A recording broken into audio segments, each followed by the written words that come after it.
Students, তোমরা যারা semester 4-এ পড়ছো এবং তোমাদের মধ্যে যাদের ফিলোসফি জেনারেল সাবজেক্ট হিসেবে এসিসি বি এই পোর্শনটা রয়েছে, তো তোমাদের জন্য আমি কিছু ইম্পর্টেন্ট কোশ্চেন দিচ্ছি।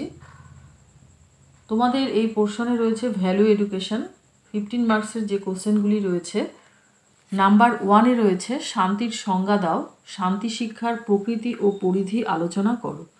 2, শান্তি শিক্ষা কাকে বলে, এই শিক্ষার লক্ষ্য ও উদ্দেশ্যগুলি ব্যাখ্যা করো। 3, শান্তি শিক্ষায় বাধা সৃষ্টিকারী কারণগুলি আলোচনা করো।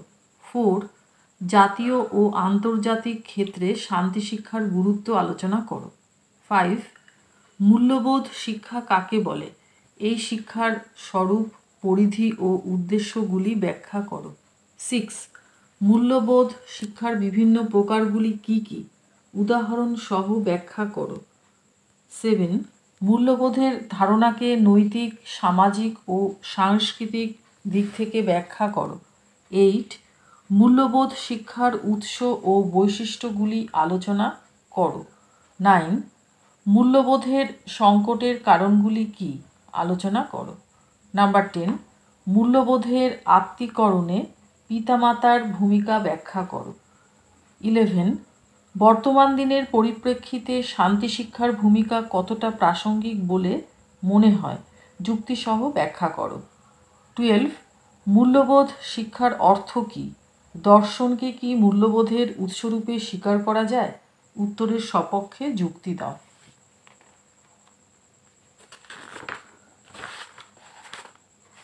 ফাইভ মার্কসের যে কোশ্চেনগুলি রয়েছে তার মধ্যে নাম্বার 1-এ রয়েছে মূল্যবোধ শিক্ষার ধারণাটি সংক্ষেপে ব্যাখ্যা করো।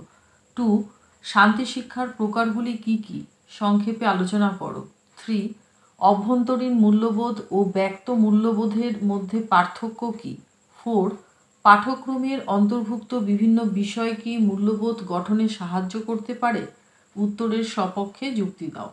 5, মূল্যবোধ শিক্ষার সঙ্গে শান্তি শিক্ষার কোনরূপ সম্পর্ক আছে কি, উত্তরের সপক্ষে যুক্তি দাও।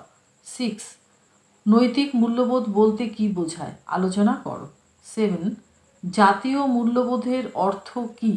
8, অন্তর্নিহিত মূল্যবোধ এবং বাহ্যিক মূল্যবোধের মধ্যে পার্থক্য কি। 9, মূল্যবোধ শিক্ষা প্রসঙ্গে আমব্রেলা কনসেপ্ট বলতে কি বোঝো।